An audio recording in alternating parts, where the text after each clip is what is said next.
Good evening, Exposure. How's everybody doing tonight? I had a couple of things I needed to share with you as we start. Number one,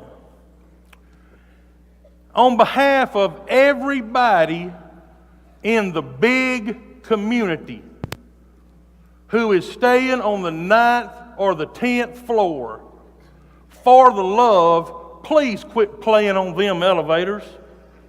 You guys can just bounce up and skip and everything, but some of us would just about have to take a siesta if we walked up the steps at every floor. So please help us out. Here's number two. I was glad when Exposure moved back to Huntsville. But I have been thinking if we still were in Atlanta, we'd be in a hotel with Auburn getting ready for the college football play. No, I'm sorry, that's wrong, isn't it? Auburn's not in the, I'm sorry. That's a mistake. Auburn's not in the playoff. That's right, I'm sorry about that. It's Alabama that's in the playoff. Yeah, I'm sorry.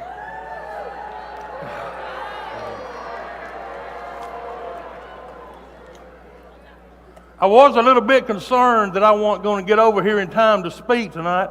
You might not believe this, but it was just about 30 minutes ago that I stood outside that hockey rink and I finally got my chicken fingers for that voucher. Anybody like that?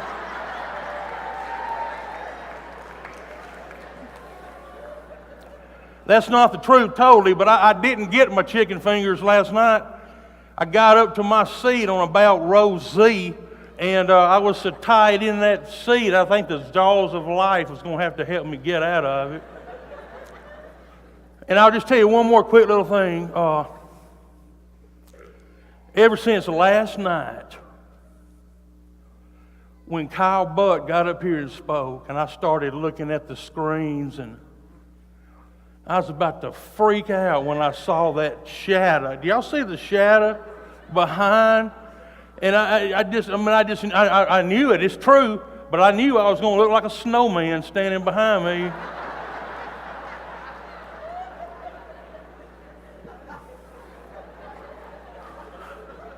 I felt a lot better though when I saw Paul get up here. So, no kidding. I love Exposure. Last year, December 30th, my dad was about to pass away. And my 4 precious children and my 2 beautiful nieces made their way home from Exposure. And I mean, they didn't make it home anytime till we were all in the house and my dad died. So this time of year is pretty significant for me. I was about 10 years old. I played baseball for the Braves at Kentuck Park in Northport, Alabama. And we had our first regular season game, and I remember because all of our players were wearing t-shirt undershirts because our jerseys had not come in yet. And we had 3 men on base, and I came up to bat. The fact that I hit a double and knocked in all 3 of them, that really has nothing to do with the story, so I'm not even going to share that part with you. But I'm standing up here at the plate, and I look out over the outfield fence, and I see my dad running up from his car from work, and he's standing in center field, just on the other side of the fence, watching me play. And it's a memory I carry with me over 40 years removed. It's awfully special when your dad stands on the other side of the fence and supports you. It is even more special when the Father promises us that He'll never leave us or forsake us. Tonight we examine the subject. I know why I am here. I know my purpose. I recognize my moment. I'm part of the fellowship of the unashamed. The die has been cast. I've stepped over the line. I'm a disciple of His. I won't look back, let up, slow down, back away, or be still. I'm finished and done with low living, sight walking, smooth knees, colorless dreams, tame visions, worldly talking, cheap giving, and dwarfed goals.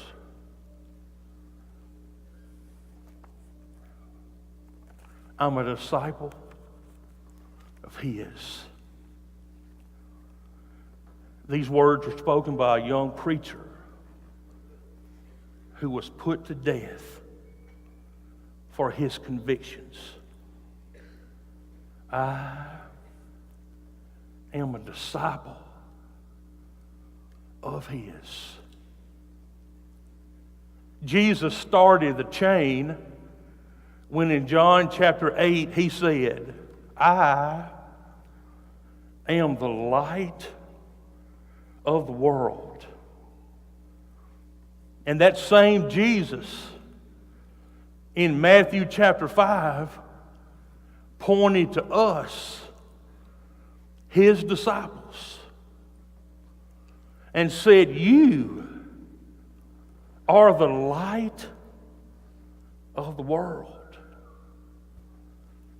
You are to show me.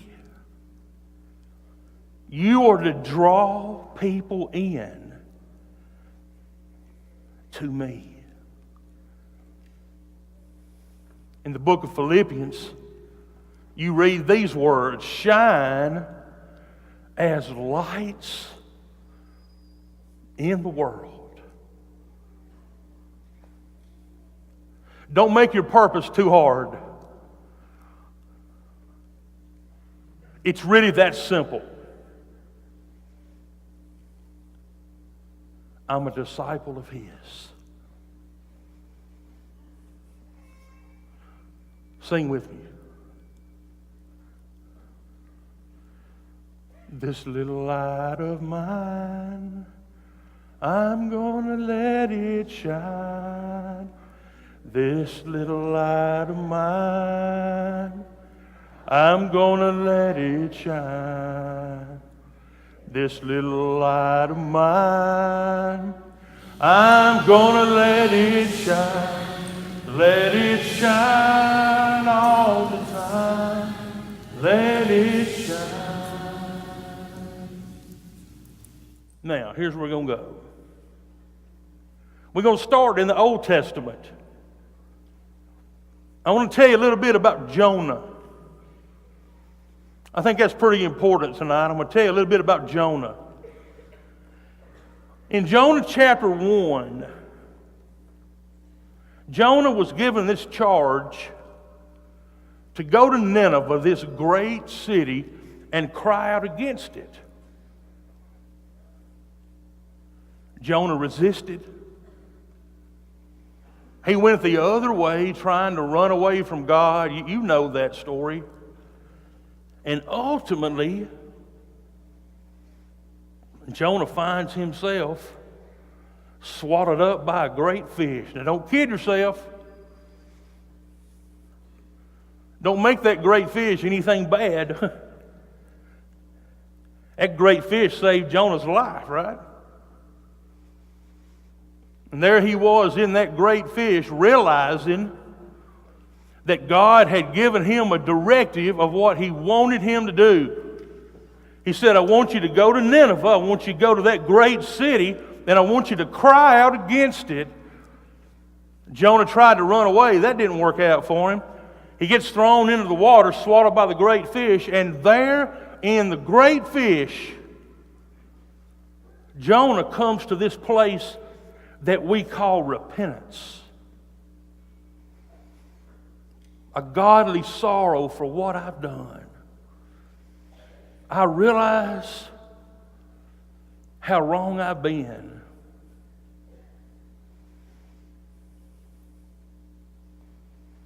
That great fish vomited Jonah up onto the dry ground. And God forgave him. But there's something I want to remind you of that I think is pretty important. Whether Jonah was running away from God, or when Jonah was repentant inside the great fish, the question is still relevant. What about Nineveh? Now let's be clear. When Jonah ran away from God, and when Jonah was inside that great fish, sorry for what he had done and repentant, Nineveh's in the same place.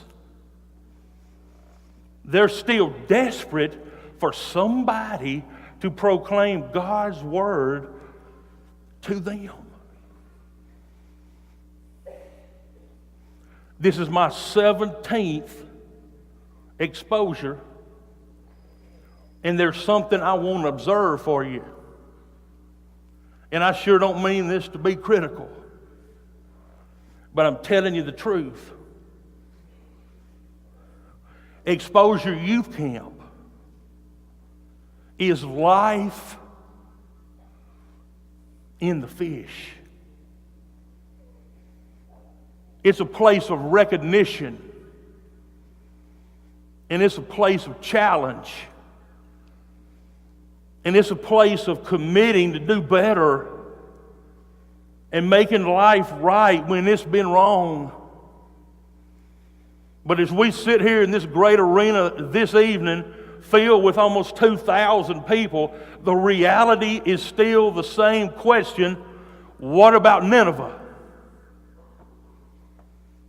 Nineveh's still out there when you get home. I'm thrilled for every decision, every commitment, every class, every song, every prayer that's uttered in the Von Braun Civic Center. But don't kid yourself for a single moment. Your Nineveh is still out there. That's your moment. That's your right now. This next one is in Exodus chapter 17, and this one blows me away. And I'll give a nudge on this reference to these fantastic youth ministers and elders and deacons and preachers that are here, youth leaders and chaperones. I give a nudge to you. In Exodus chapter 17, old Moses goes up on a hill with his brother Aaron and a guy named Hur. And when they're up on the hill, Joshua is leading the children of Israel in battle down in the valley. And here's what's happening. As long as Moses' hands are elevated, Israel's winning. The moment he drops his hands, Israel starts to lose. Now let me tell you something I think is pretty important. Those boys down on the ground who were fighting that battle, man, they were Moses' boys. They were Moses' family. He wouldn't do a thing in this world to hurt a single one of them.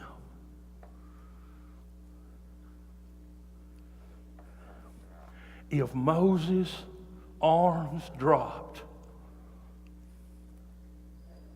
they dropped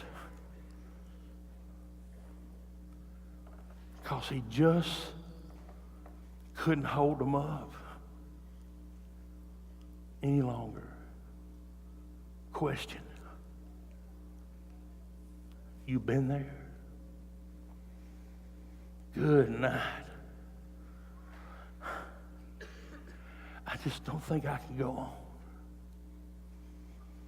He wouldn't have hurt those boys for anything in this world. And along came her. And along came Aaron.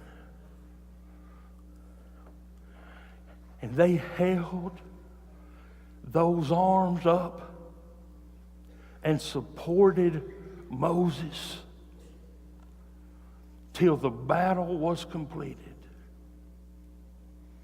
Israel won a great victory that day.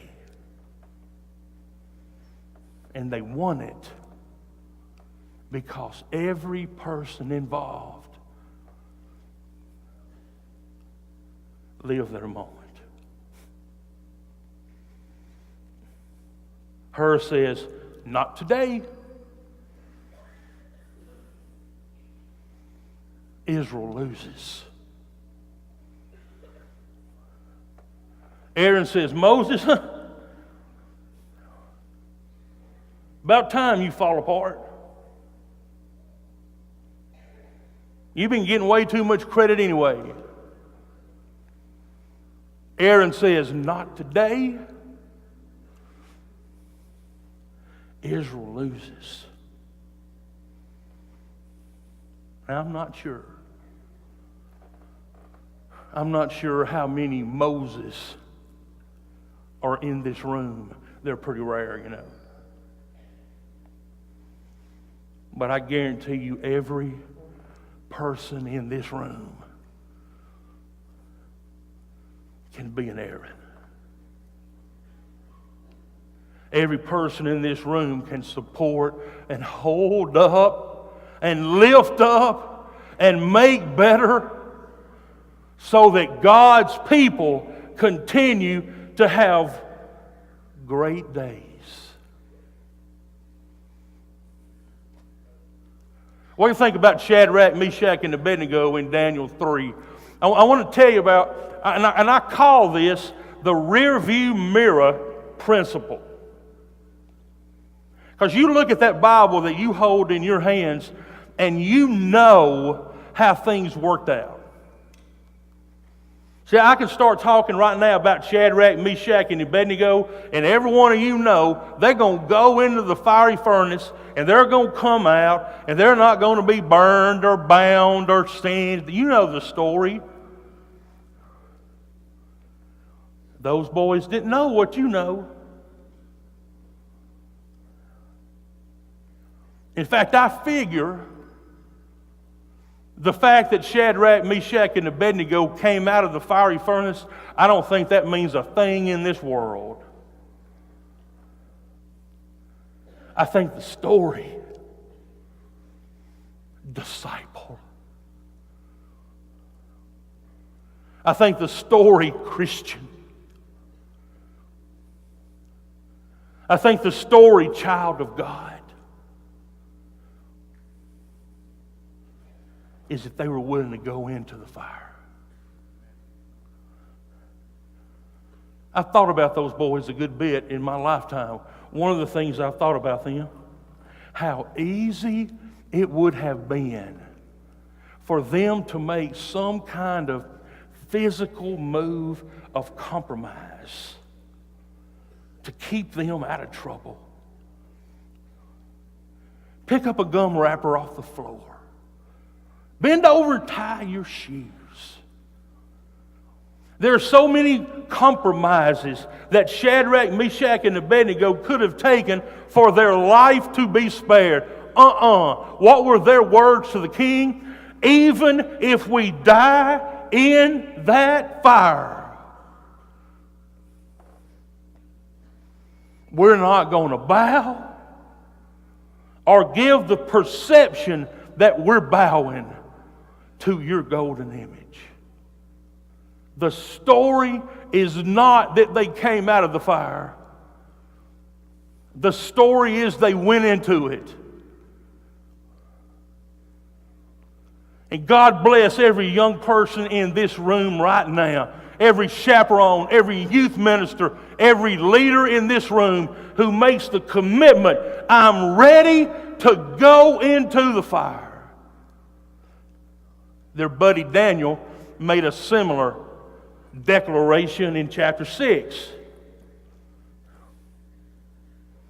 He knew that it had been signed. He knew that that lion's den was his destiny. But he walked into his home and he prayed to his God with the windows opened,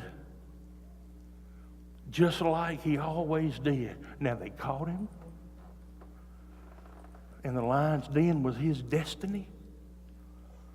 Quick question, Daniel. Daniel, quick question. Just leave them windows closed, why don't you? They never catch you if the windows are closed. You can be absolutely sure tonight that there is nothing about your purpose, there is nothing about why you are here tonight that has anything to do with compromising your convictions as a child of God. The story is not that Daniel came out of the lion's den. The story is that Daniel went in. When's the last time you faced a lion's den? That's why you're here. That's why you're here. For the world to know where you stand. And by the way, before I move on, I just want to give you this little reminder for whatever it's worth. I believe with all my heart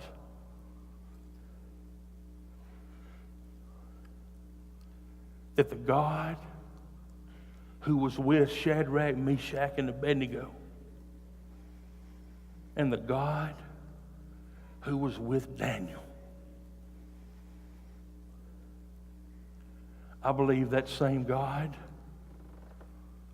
was with Stephen, don't you think? It might not always work out like you'd want it to work out here. But you can be sure as you live your everyday,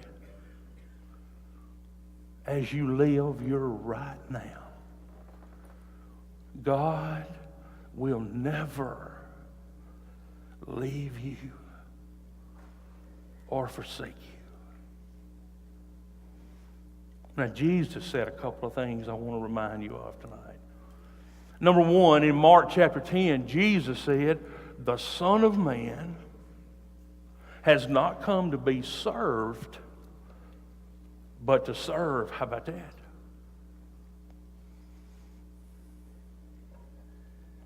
You familiar with John 13? Jesus took a basin of water and a towel, and he went around and washed disciples' feet. Now, A couple things I want you to understand about that passage. I think they're pretty important. Depending on what version of the Bible you're looking at, a couple of things are stated. One of them says, supper being ended, or you might find it saying, during supper. I'll let you quibble over those two. But one thing is quite obvious. Every man in that room had plenty of time to wash feet. Now, our world has kind of made it just kind of a religious demonstration or something like that. You walk in those dusty roads, back in those dusty roads, I didn't mean to say that, but I sure love dusty roads, don't you? Yes, I can't believe that came out of my mouth. But while they were walking those dusty roads, and they'd find themselves in a room,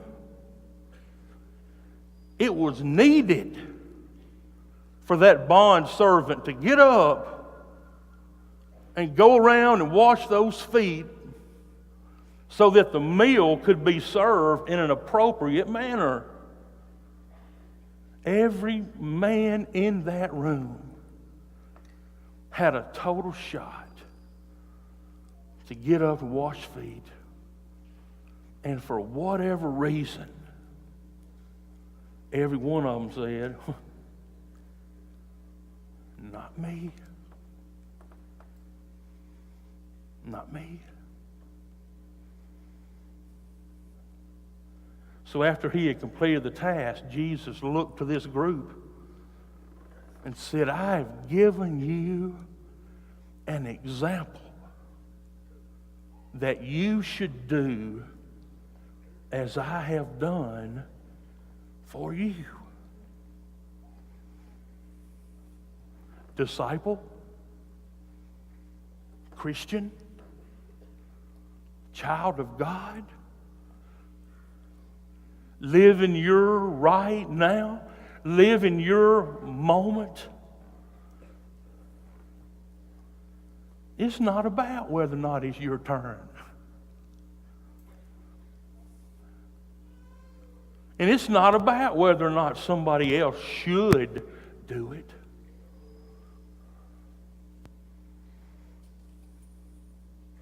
Jesus said, I've given you an example that you should do like I did to you. And I guarantee you this, just to be real clear, I know it wasn't his turn, right?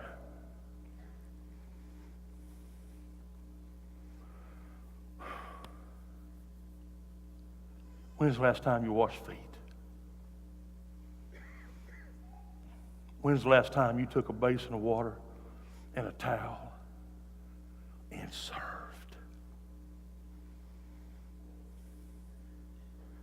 Jesus also said the Son of Man has come to seek and to save that which was lost. Jesus sits by a well in John 4. And he sits at the well for a reason. He's weary. He's tired. He'd earned that weariness. The disciples go off into town to get some food. Jesus sits at the well. Woman comes with her water pot to draw water. And Jesus said 4 magic words, give me a drink. And here's the truth. It blew her mind. She could not believe that a Jew had spoken to her, being a Samaritan and being a woman. And her response makes me wonder, how many times had she been to that well and nobody spoke to her? But when this teacher spoke, not threatening, but oh my, conversation was established. And this woman, and in time, many in her community became believers.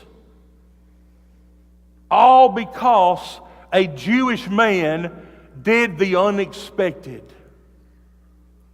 Now the disciples get back to town, from town, and they see Jesus talking to this woman. And it blew their minds. After the woman had gone on her way, Jesus said to these fellas, He said, I want you to lift up your eyes. I want you to open up your eyes, because the fields are white to harvest. Jesus said to His disciples, Jesus says to us, would you have seen what I saw? And those disciples made it pretty clear. They'd have never seen it.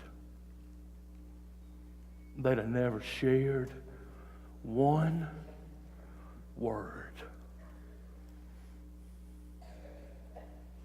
How about you?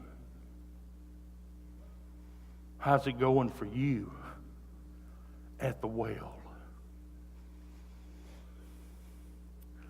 You wanted to identify your purpose and why you're here. You better get busy at the well, because none of us still out there. Now here's where we're going to prepare to close. We're going to start in Matthew 25, and I'm going to remind you about 10 wise virgins who went in with the bridegroom at the time of the feast when he came. Well,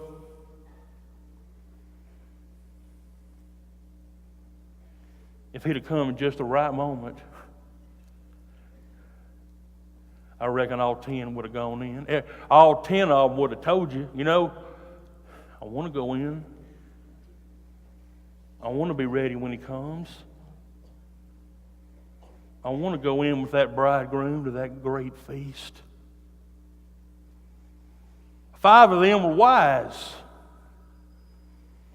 They were wise because they committed to be ready for the coming of the bridegroom, to live every today, to live every right now, ready for the bridegroom to come. Now the others are called foolish. And don't kid yourself, they earned that description. All 5 of these foolish virgins would have told you, I want to be ready when the bridegroom comes, but, now listen to me, exposure, but I'm sure he's not coming right now.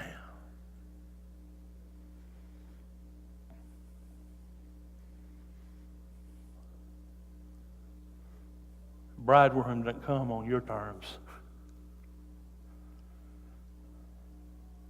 Bridegroom comes on his terms. Live today to be ready to be with him tomorrow. Because you don't know when that tomorrow might be. You live every moment you can right now in view of the reality of tomorrow.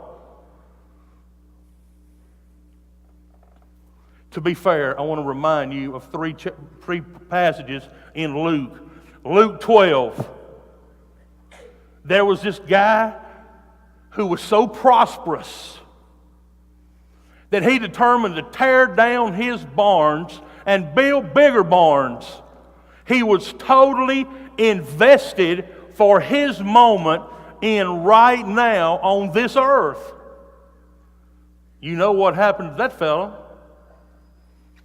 God told him, this night your soul will be required of you. Those barns won't mean a thing. How about Luke 15? That younger brother was living with the pigs, jealous of the pigs. Wonder if there's anybody at Exposure Youth Camp tonight living with the pigs. Thankfully, that young man came to himself and went home to his father, who received him like royalty.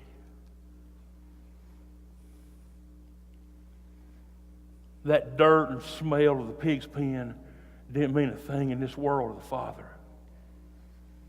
who welcomed him home as a son. Now, Luke 16, this rich man fared sumptuously every day. He had the best of the best every day, and then he died and was in torment. And his fate was sealed.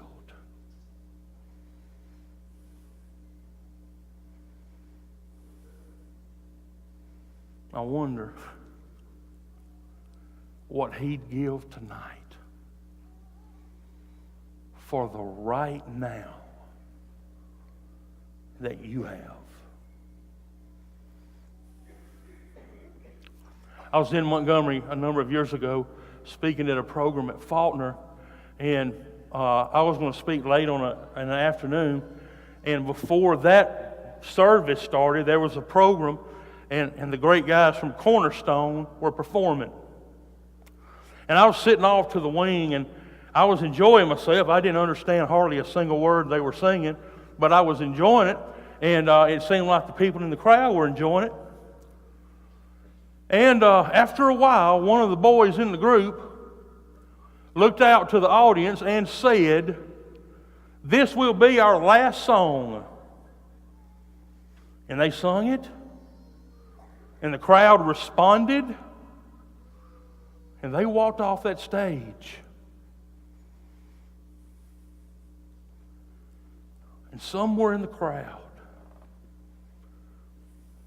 as if it was planted, I'm not accusing anybody, but somewhere in the crowd, somebody said, "Encore!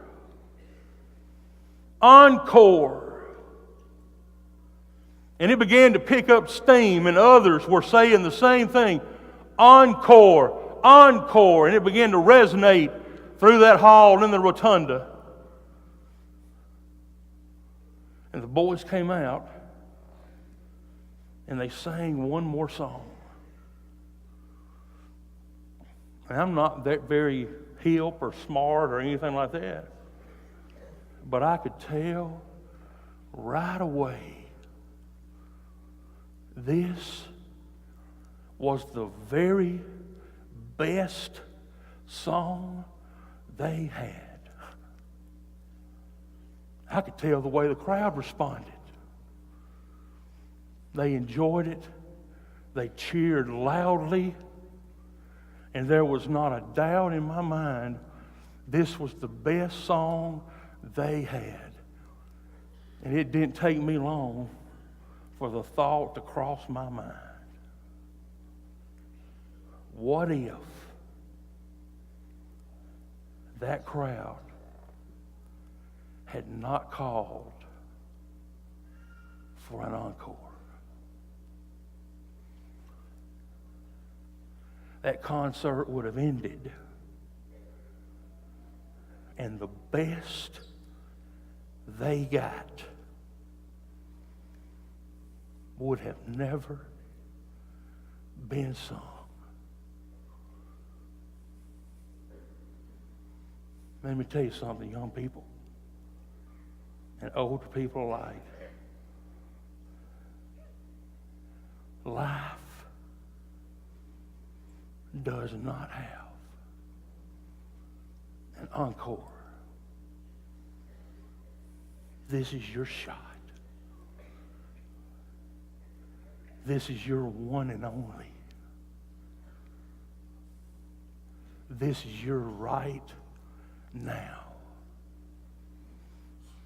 We're unified in this room. From the youngest of teenager to the oldest of adult, we're unified in this room. Because all of us are making a statement tonight that my right now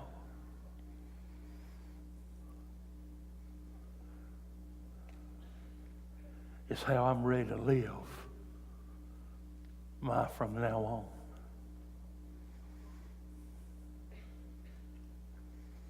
What would those on the other side give for the right now you've got? Duvon Brock was in Tuscaloosa a number of years ago doing a financial seminar at Cottondale where I preached. And Duvon shared this little story on the Friday night when he asked the group this question. He said, when is the best time to plant a shady tree in your yard? You know, he's all got to thinking about it, kind of all thumbs or whatever. And I remember after a while, Duvon looked at us, and this is what he said. The best time to plant a shady tree in your yard is 30 years ago.